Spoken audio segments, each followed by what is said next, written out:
Hay personas que creen que el verdadero terror es ver algo horrible, pero los que saben entienden que el verdadero terror es reconocerse en aquello que no debería existir. Esta es la leyenda del caminante, no un demonio, no un espíritu vengativo, sino algo peor, un hombre que cruzó un límite del que no se regresa. En algunos pueblos se dice que esta historia no debe escucharse de noche, no porque aparezca algo, sino porque después el silencio ya no vuelve a sentirse igual. Si en algún momento, mientras escuchas esto, sientes la necesidad de levantarte y caminar sin razón, no lo hagas. Antes de ser llamado el caminante, fue solo un hombre común. Tenía casa, tenía nombre, tenía hijos. Vivía obsesionado con una sola idea, el silencio absoluto. Decía que el mundo estaba enfermo de ruido, que las voces, las risas y los llantos contaminaban la mente. Para él, el ruido era una amenaza constante, y sus hijos, pequeños, inquietos, llenos de vida, eran el ruido más insoportable de todos. Los vecinos recuerdan que casi no hablaba, caminaba rígido, con la mirada perdida, como si siempre estuviera escuchando algo que nadie más podía oír. Pasaba horas sentado sin moverse, esperando que todo callara. Con el tiempo dejó de trabajar, dejó de convivir, dejó de ser parte del pueblo. Solo permanecía ahí, acumulando algo oscuro por dentro. Una noche ocurrió algo que nadie quiso recordar. No hubo gritos, no hubo golpes, no hubo pedidos de ayuda. Lo único que se sintió fue un silencio tan pesado que incluso quienes dormían despertaron inquietos. Al amanecer, varias personas lo vieron salir de su casa. Caminaba despacio, sin expresión, sin prisa, sin mirar atrás. No llevaba nada consigo. No dijo una sola palabra. La casa quedó cerrada y nadie volvió a entrar. Los registros oficiales hablaron de un incidente familiar, de un hombre que perdió la razón. Pero los ancianos del pueblo decían otra cosa. Decían que ese hombre no sobrevivió a lo que hizo, que su cuerpo siguió funcionando, pero que lo que había dentro murió esa noche. Desde entonces, nunca volvió a hablar. Caminaba todos los días, a todas horas. No comía, no dormía, no respondía. Y algo empezó a notarse con el paso del tiempo. No envejecía. Su cuerpo comenzó a verse extraño, como si el movimiento lo estuviera desgastando de una forma incorrecta. Sus pasos eran lentos, desfasados, como si no pertenecieran al mismo tiempo que el resto del mundo. La gente comenzó a evitar los caminos por donde se le veía pasar. Algunos decían que al verlo sentían una presión en el pecho, otros que el aire se volvía más pesado.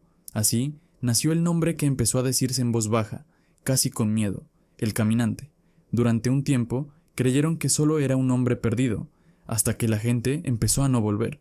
Personas que salían a caminar y tardaban demasiado, personas que aparecían lejos de donde habían sido vistas por última vez, con la mirada vacía, repitiendo una sola frase en voz baja. No podía detenerme. Ahí fue cuando entendieron que algo había nacido esa noche, algo que no solo caminaba, algo que llamaba al principio. Las desapariciones parecían coincidencias, gente cansada, distraída, personas que simplemente tomaron un camino equivocado, pero el patrón empezó a repetirse. Siempre era de noche, siempre estaban solos, siempre habían salido a caminar sin una razón clara. Algunos regresaron, y eso fue lo peor. Los encontraron lejos de sus casas, en calles que no llevaban a ningún sitio, de pie en medio de caminos vacíos. No presentaban heridas visibles, pero algo en ellos estaba roto. Sus ojos miraban sin enfocar, como si siguieran viendo algo que ya no estaba ahí. Cuando alguien intentaba hablarles, respondían con la misma frase, una y otra vez, casi como un reflejo. No podía detenerme. Fue entonces cuando algunos aseguraron haberlo visto de cerca. Decían que el caminante tenía forma humana, pero que su cuerpo se movía de una manera incorrecta. Sus brazos colgaban rígidos, sin balance natural. Sus pasos no coincidían con el movimiento del suelo, como si caminara sobre algo invisible. La cabeza permanecía ligeramente inclinada, nunca mirando de frente, nunca reaccionando al entorno. Lo más perturbador no era su apariencia, sino la sensación que provocaba.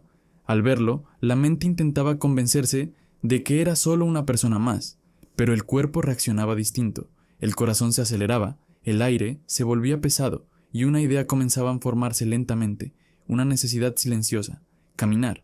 El caminante no perseguía, no corría, no tocaba a nadie, simplemente avanzaba, y quienes lo notaban sentían el impulso de seguirlo. No por miedo, sino por una calma extraña, como si al moverse junto a él, todo el ruido interior desapareciera. Pensamientos, preocupaciones, recuerdos incómodos. Todo se apagaba. Caminar con él era fácil, detenerse no. Quienes lograron alejarse contaron que el tiempo dejaba de tener sentido, minutos que se sentían como horas, trayectos cortos que parecían interminables.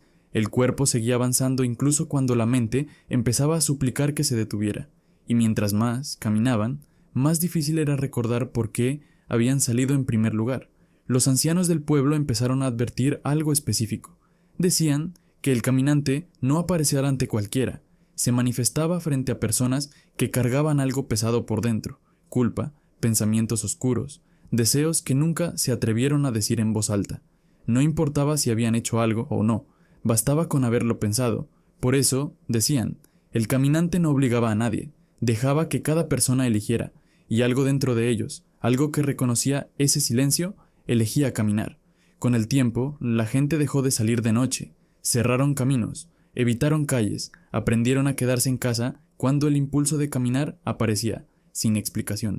Pero el problema era que el caminante no necesitaba caminos antiguos, no necesitaba veredas solitarias, solo necesitaba a alguien que quisiera avanzar sin saber a dónde. Con el paso del tiempo, algunos lograron sobrevivir y al comparar sus relatos, se dieron cuenta de algo inquietante. Ninguno había escapado por valentía o fuerza. Habían sobrevivido porque, sin saberlo, siguieron ciertas reglas. La primera era simple y casi imposible de cumplir, no confirmar que estaba ahí. Las personas que desaparecieron habían pensado, aunque fuera por un segundo, que no estaban solas. No lo dijeron en voz alta, no lo buscaron, solo aceptaron esa idea en su mente, y eso bastó. El caminante parecía acercarse únicamente cuando alguien reconocía su presencia. La segunda regla era no cambiar el ritmo. Quienes aceleraron el paso al sentirlo cerca empeoraron todo. El miedo volvía torpe el movimiento y ese desorden parecía atraerlo. El caminante no corría, pero tampoco lo necesitaba. Cuando alguien se alteraba, marcaba su propio camino hacia él. La tercera regla era la más importante: nunca caminar sin rumbo. El caminante se alimentaba de la indecisión, de avanzar solo por avanzar.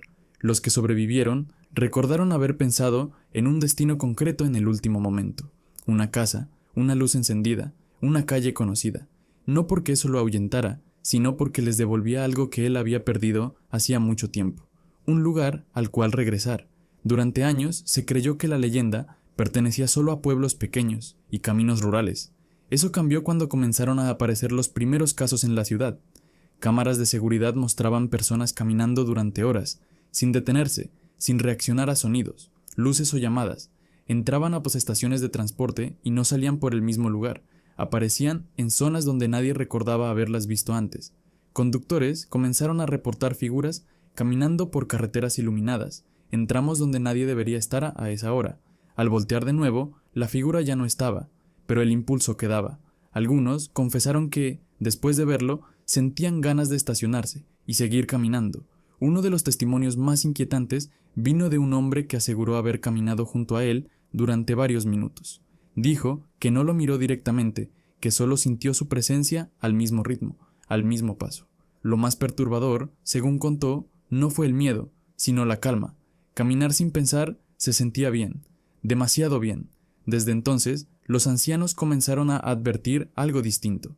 Ya no decían que el peligro era verlo, decían que el verdadero peligro era sentir el impulso de salir a caminar sin razón, especialmente de noche, porque en ese momento, quizá, ya no eras tú quien había tomado la decisión, y el caminante, paciente, siempre estaba dispuesto a acompañarte. Durante años se creyó que el caminante era un castigo eterno, pero la verdad es más simple y más perturbadora. El caminante no camina por condena, camina para no recordar. Detenerse sería enfrentarse a lo que hizo, y eso es algo que no puede permitirse. Quienes intentaron detenerlo cometieron un error irreversible. El día que el caminante se detuvo, el impulso de caminar no desapareció. Se trasladó. Las personas cercanas sintieron una necesidad urgente de moverse, de avanzar, de no quedarse quietas. Entonces se entendió la verdad. El caminante no es uno solo. Es lo que queda cuando alguien camina para huir de su mente. Mientras exista quien avance sin rumbo para no pensar, él seguirá ahí. Tal vez no delante de ti, tal vez no detrás, tal vez caminando a tu lado. Si te gustó esta historia, no dudes en suscribirte y darle like para más historias. Déjanos tu opinión en los comentarios sobre El Caminante. Adiós